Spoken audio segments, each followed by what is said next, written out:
Hi traders, welcome to my channel. నేను మీ సురేష్. ఈ SMC కాన్సెప్ట్లో order black, imbalance, order flow, breaker blocks, mitigation blocks, liquidity ఇవి చూసుకునే trades చేస్తాం. కాబట్టి నేను ఎప్పుడు చెప్పినా సరే ఇవే కాన్సెప్ట్, ఇంతకు మించి ఏమీ ఉండదు. ఎస్ఎంసి కాన్సెప్ట్లో ఇంబ్యాలెన్స్ అనేది చాలా ఇంపార్టెంట్. ఈ ఇంబ్యాలెన్స్నే చాలామంది ఫెయిర్ వాల్యూ గ్యాప్ అని కూడా అంటారు, ఎఫ్విజి అని కూడా అంటారు. ఈ ఇన్బ్యాలెన్సీ అంటే అన్హెల్దీ అనమాట.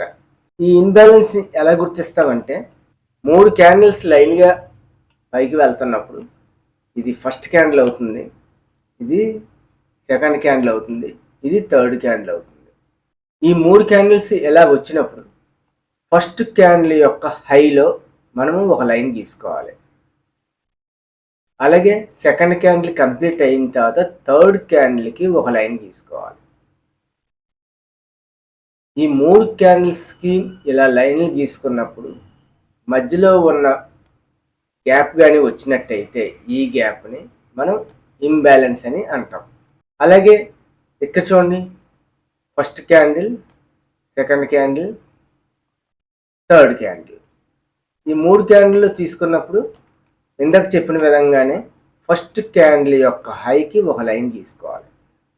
అలాగే సెకండ్ క్యాండిల్ కంప్లీట్ అయ్యి థర్డ్ క్యాండిల్ కూడా కంప్లీట్ అయిన తర్వాత థర్డ్ క్యాండిల్ యొక్క లోకి ఒక లైన్ గీసుకోవాలి. ఇప్పుడు చూడండి, ఇందులో గ్యాప్ వచ్చింది. ఇక్కడ ఫస్ట్ క్యాండిల్ యొక్క హైని ఇది మిటిగేట్ అయిపోయింది కాబట్టి ఇక్కడ బ్యాలెన్స్ లేదు. ఫస్ట్, సెకండ్, థర్డ్ క్యాండిల్కి ఇంబ్యాలెన్స్ లేదు కాబట్టి ఇది హెల్దీ ప్రైస్ యాక్షన్ అంటారు. దీన్ని అన్హెల్దీ ప్రైస్ యాక్షన్ అని అంటారు. అదే రిటైల్ ట్రేడర్స్ కానీ మామూలుగా బిగినర్స్ ఏం చేస్తారు, క్యాండిల్స్ ఇలా మూవ్ అవగానే మార్కెట్ పైకి వెళ్ళిపోద్దేమో అనేసి ఇక్కడ ఎంట్రీ తీసుకుంటారు. కానీ ఎస్ఎంసి ట్రేడర్స్ ఏం చేస్తారు, ఈ ఏరియాకి వచ్చినంత వరకు వెయిట్ చేసి చూస్తారు. ఇప్పుడు చూడండి, మార్కెట్ ఇలాగ వెళ్ళిన తర్వాత ఇలా తిరిగి ఈ ఏరియాకి వస్తుంది. ఈ ఏరియాకి వచ్చిన తర్వాత వాళ్ళు ఇక్కడ ఎంట్రీ పెట్టుకొని ఇక్కడ స్టాప్ లాస్ పెట్టుకుంటారు. ఇంబ్యాలెన్స్ ఉన్నప్పుడు మాత్రమే మార్కెట్ తిరిగి ఈ ఏరియాకి వస్తుంది. ఎందుకంటే ఇంబ్యాలెన్స్ని క్లియర్ చేసి మార్కెట్ అనేది మూమెంట్ పైకి వెళ్తుంది. ఇక్కడ ఇంబ్యాలెన్స్ లేదు, ఇంబ్యాలెన్స్ మిటిగేట్ చేసేసింది కాబట్టి, ట్యాప్ చేసేసింది కాబట్టి మార్కెట్ అనేది కిందకి రావాల్సిన పని ఉండదు, మార్కెట్ మూమెంట్ పైకి ఉంటుంది అనమాట. చాలామంది అడుగుతున్న క్వశ్చన్ ఏంటంటే, ఈ స్మార్ట్ మనీ కాన్సెప్ట్ అన్నది మనకి ఇండియాకి వర్కౌట్ అవుతుందా, మన స్టాక్ మార్కెట్కి సరిపోతుందా, నిఫ్టీ బ్యాంక్ నిఫ్టీ అంటే ఆప్షన్స్కి పనిచేస్తుందా, లేదంటే స్టాక్స్కి పనిచేస్తుందా అని అడుగుతున్నారు. ఈ ఎస్ఎంసి కాన్సెప్ట్ అన్నది ఏ మార్కెట్లన్నా చేసుకోవచ్చు. మన ఇండియన్ మార్కెట్, స్టాక్ మార్కెట్ చేసుకోవచ్చు, ఫారెక్స్ చేసుకోవచ్చు, క్రిప్టో చేసుకోవచ్చు, కమోడిటీస్, ఎలాగా ఏ మార్కెట్లన్నా మనం అనలైజ్ చేసుకోవచ్చు. కానీ ఓపిక ఉండాలి, ఎందుకంటే రిస్క్ అంటే రివార్డ్ ఎక్కువ ఉంటుంది ఇందులో. మనం ఓపికగా ఆ ఎంట్రీ పాయింట్ వచ్చినంత వరకు వెయిట్ చేసి చూడాలి. చూడండి, ఇది నిఫ్టీలో చూపిస్తున్నాను. ఇది 28వ తారీఖు మార్చ్. చూడండి, ఎప్పుడైనా సరే ఈ ఎస్ఎంసి కాన్సెప్ట్లో హయ్యర్ టైం ఫ్రేమ్లో మనం ఇంబ్యాలెన్స్లను కానీ ఆర్డర్ బ్లాక్స్ని కానీ గుర్తించాలి. ఆ గుర్తించిన తర్వాత ఆ ఏరియాకి వచ్చిన తర్వాత మనం ఆ ఎంట్రీ అన్నది లోయర్ టైం ఫ్రేమ్లో మనం ప్లాన్ చేస్తాం. ఇప్పుడు చూడండి, ఈ ఏరియా దగ్గర నుంచి డౌన్ ఫాల్ అయ్యి పైకి వెళ్ళి మళ్ళీ డౌన్ ఫాల్ అయ్యి ఇలాగా మార్కెట్ అనేది వచ్చింది. ఇలాంటి ఏరియాలో మనం ఈ స్వింగ్స్ దగ్గర మనం ఆర్డర్ బ్లాక్లు, ఇన్బ్యాలెన్స్లు వస్తున్నాయేమో అనేది చూడాలి. చూడండి, 15 minutesలో ఇక్కడ ఇంబ్యాలెన్స్ని గుర్తించాను. అలాగే ఇది ఆర్డర్ బ్లాక్ అనమాట, అంటే ఫస్ట్ క్యాండిల్ ఆర్డర్ బ్లాక్ అవుతుంది. చూడండి, మీరు కలర్స్ ఏమైనా పెట్టుకోవచ్చు, ప్రాబ్లం ఏమీ లేదు. ఈ ఫస్ట్ క్యాండిల్ని order block, second candle, third candle మధ్యలో ఉంది ఇంబ్యాలెన్స్. మనం ఇలాగా ఫస్ట్ డ్రా చేసి పెట్టుకుంటాం. పెట్టుకున్న తర్వాత మార్కెట్ డౌన్ ఫాల్ అయిపోయి మళ్ళీ తిరిగి ఈ ఏరియాకి వచ్చింది.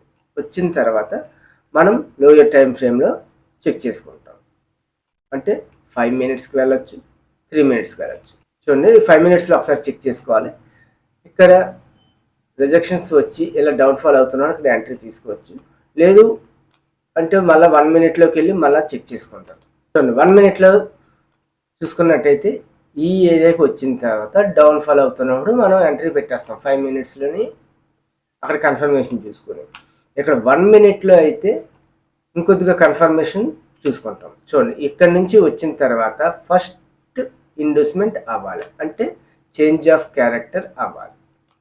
ఎస్ఎంసి కాన్సెప్ట్లో ఫస్ట్ మార్కెట్ స్ట్రక్చర్ అనేది రావాలి. వచ్చినట్టయితే వాళ్ళకి కొద్దిగా ఈజీగా ఉంటుంది. లెర్నర్స్ అయితే నా ప్రీవియస్ వీడియోస్లో మార్కెట్ స్ట్రక్చర్ గురించి చెప్పాను, అది చూస్తే మీకు అర్థమవుతుంది. ఎప్పుడైతే మార్కెట్ ఇంబ్యాలెన్స్లోనికి వచ్చి మళ్ళీ తిరిగి చేంజ్ ఆఫ్ క్యారెక్టర్ అయ్యిందో మనం ఎంట్రీ అన్నది ప్లాన్ చేస్తాం. ఎలా చేస్తాం? చేంజ్ ఆఫ్ క్యారెక్టర్ అయిన తర్వాత మళ్ళా రిట్రేస్ అవుతున్నప్పుడు ఎక్కడ మళ్ళా సపోర్ట్ రెసిస్టెన్స్లు ఎక్కడ ఉన్నాయా అన్నది చూసుకోవాలన్నమాట. ఇప్పుడు ఇలా చూసుకున్నట్టయితే ఇది ఒక సపోర్ట్.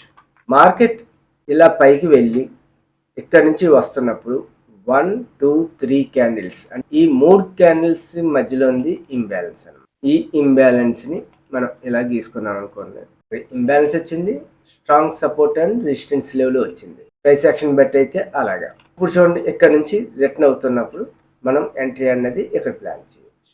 ఈ లో వరకు ఫస్ట్ టార్గెట్. నెక్స్ట్ టార్గెట్ ఈ లెఫ్ట్ సైడ్లో ఉన్న నెక్స్ట్ లో అనమాట, అంటే ఇది ఫస్ట్ టార్గెట్ అయిపోయింది. నెక్స్ట్ టార్గెట్ ఈ లో అనమాట. నెక్స్ట్ టార్గెట్ ఈ లో వరకు. ఇది కానీ బ్రేక్ చేసినట్టయితే మళ్ళీ నెక్స్ట్ లెవెల్ ఎక్కడి వరకు వస్తుంది అనేది చూడాలి. చూడండి ఇది ఫస్ట్ టార్గెట్ అయింది, సెకండ్ టార్గెట్ లెఫ్ట్ సైడ్లో ఉన్న నెక్స్ట్ లో అనమాట. దాని తర్వాత ఈ లో, కానీ ఈ మధ్యలో ఇంబ్యాలెన్స్ వచ్చింది కాబట్టి ఇంబ్యాలెన్స్కి ఒక జోన్ గీసుకున్నాను, ఆర్డర్ బ్లాక్కి ఒక జోన్ గీసుకుంటాం అంతే. ఇప్పుడు చూడండి మార్కెట్ మనం ఎలాగ అబ్జర్వ్ చేయాలి? మనం ఇక్కడ ఎంట్రీ తీసుకుంటే ఫస్ట్ టార్గెట్ రీచ్ అయిపోయింది. రీచ్ అయిన తర్వాత మనం హోల్డ్ చేయగలిగితే సెకండ్ టార్గెట్ ఇక్కడ, దీన్ని కూడా బ్రేక్ చేసింది కాబట్టి నెక్స్ట్ టార్గెట్ ఇక్కడ వరకు వస్తుంది. కరెక్ట్గా ఈ ఆర్డర్ బ్లాక్ ఇంబ్యాలెన్స్ దగ్గరే మనకి మూమెంట్ అన్నది పైకి ఇచ్చింది. అలాగే ఇంకొక ఎగ్జాంపుల్ చెప్తున్నాను చూడండి. ఇది ఆర్డర్ బ్లాక్, ఈ ఫస్ట్ క్యాండిల్ ఆర్డర్ బ్లాక్, దాని తర్వాత ఫస్ట్ సెకండ్ థర్డ్ క్యాండిల్ కానీ తీసుకున్నట్టయితే మధ్యలో ఉన్నది ఇంబ్యాలెన్స్. ఇది 5 మినిట్స్లో చూస్తున్నాను, ఇందాక 15 మినిట్స్. మనకి 5 మినిట్స్లో మనకి ఆర్డర్ బ్లాక్ క్లియర్గా మనకి తెలుస్తుంది అనుకుంటే అందులో చెక్ చేసుకుంటాం. 15 మినిట్స్ అయితే 15 మినిట్స్, మనం ఎంటర్ డే కాబట్టి 15 మినిట్స్, అంతకన్నా పైకి వెళ్ళవలసిన అవసరం లేదు. ఒకసారి చెక్ చేసుకోవడం మంచిదే. కాబట్టి ఇప్పుడు 5 మినిట్స్లో మనకి ఆర్డర్ బ్లాక్ ఇన్బ్యాలెన్స్ వచ్చినాయి. ఎప్పుడైనా సరే ఆర్డర్ బ్లాక్ ఇన్బ్యాలెన్స్ కాంబినేషన్ మనకి పర్ఫెక్ట్గా వర్కౌట్ అవుతుంది. ఇంకా పై వచ్చి ఇన్బ్యాలెన్స్లు కూడా ఉంటాయి. చూడండి ఇక్కడ ఒక ఇన్బ్యాలెన్స్ వచ్చింది, ఇది కూడా ఇన్బ్యాలెన్సే. కానీ ఈ ఇన్బ్యాలెన్స్ కంటే ఈ కింద ఉన్నటువంటి ఆర్డర్ బ్లాక్ ఇన్బ్యాలెన్స్, అంటే దీన్ని ఎక్స్ట్రీమ్ అనేసి అంటారు, extreme order black imbalance. So ఇక్కడ వరకు వచ్చినట్టయితే బెస్ట్ అనమాట. అంటే ఇక్కడ నుంచి పైకి వెళ్ళిపోద్దని చాలామంది ఏం చేస్తారండి, ఇది ఒక ఇన్బ్యాలెన్స్ అనేది రాగానే ఇక్కడ ఎంట్రీ అనేది ప్లాన్ చేసేస్తారు. కానీ ఇక్కడ కంటే ఎక్స్ట్రీమ్ వరకు వస్తే మంచిది. ఇక్కడ నుంచి వెళ్ళినప్పుడు ఇక్కడ ఒక ప్యాటర్న్స్ అనేది మనకు కనిపించాలి. కనిపించినప్పుడు మాత్రమే మనం ఎంట్రీ ప్లాన్ చేయాలి. ఈ ఏరియాలోకి మార్కెట్ వచ్చిన తర్వాత మనం లోయర్ టైం ఫ్రేమ్లో తీసుకున్నట్టయితే, లోయర్ టైం ఫ్రేమ్లోకి వచ్చాం 1 మినిట్లోకి. 1 మినిట్లో మనం ఇక్కడ అబ్జర్వ్ చేసినట్టయితే ఫస్ట్ చేంజ్ ఆఫ్ క్యారెక్టర్ అవ్వాలి. చేంజ్ ఆఫ్ క్యారెక్టర్ అయింది అంటే మార్కెట్ ఇంబ్యాలెన్స్లోకి వచ్చిన తర్వాత ఇక్కడ ఒక చేంజ్ ఆఫ్ క్యారెక్టర్ అయ్యి మళ్ళీ రిటర్న్ సపోర్ట్ తీసుకోవాలి. సపోర్ట్ తీసుకున్నప్పుడు ఆల్రెడీ మనం తీసుకున్న ఆర్డర్ బ్లాక్ దగ్గర సపోర్ట్ తీసుకుంది కాబట్టి మనం ఇక్కడ ఎంట్రీ ప్లాన్ చేస్తాం. టార్గెట్ ఎంతవరకు వెళ్తుంది? 5 మినిట్స్లో పెట్టేసుకున్నాం అనుకోండి, మనం ఎంట్రీ లోయర్ టైం ఫ్రేమ్లో అయిపోయింది. ఇప్పుడు టార్గెట్ ఈ హై వరకు వెళ్తుంది. చూడండి మళ్ళీ డౌన్ఫాల్ అయింది, మళ్ళీ తిరిగి అక్కడి నుంచి మళ్ళీ ఇన్బ్యాలెన్స్ దగ్గర నుంచి మళ్ళీ ఇన్బ్యాలెన్స్ దగ్గర నుంచి మళ్ళీ రెస్పెక్ట్ ఇచ్చి పైకి వెళ్ళింది. నెక్స్ట్ డే మార్కెట్ ఈ విధంగా ఉంది. ఇలాంటప్పుడు ఎంతమంది ట్రేడ్స్ చేసి ఉంటారో చెప్పండి. ఆర్డర్ బ్లాక్ కానీ, ఇన్బ్యాలెన్స్ కానీ, లేదంటే ఇంకా ఏ విధమైన సందర్భాల్లోని మనకి ఎంట్రీ అనేది లేదు. కాబట్టి ఇలాంటి మార్కెట్ని మనం అవాయిడ్ చేసేయడమే. ఈ ఎస్ఎంసి కాన్సెప్ట్లో order black, imbalance, order flow, breaker blocks, mitigation blocks, liquidity ఇవి చూసుకునే ట్రేడ్స్ చేస్తాం. కాబట్టి నేను ఎప్పుడు చెప్పినా సరే ఇవే కాన్సెప్ట్, ఇంతకు మించి ఏమీ ఉండదు. ప్రైస్ యాక్షన్ ప్రకారం అయితే chart patterns, candlesticks patterns, support and resistance, demand zones వీటి మీద మార్కెట్ అనలైజ్ చేస్తుంటాం. కాబట్టి ఈ కాన్సెప్ట్లే నేను చెప్తుంటున్నా. ఆల్రెడీ ప్రైస్ యాక్షన్ అంతా నా ప్లేలిస్ట్లో ఉంది. మీరు ఎవరికైనా డౌట్లు ఉంటే అందులో మీరు ఒకసారి నా వీడియోస్ చూసినట్టయితే మీకు క్లారిటీ వస్తుంది.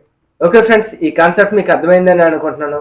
మీలో ఎవరికైనా డౌట్లు ఉంటే నా కామెంట్ బాక్స్లో తెలియజేయండి, నేను రిప్లై ఇస్తాను. Please like, share and subscribe to our channel. Thank you.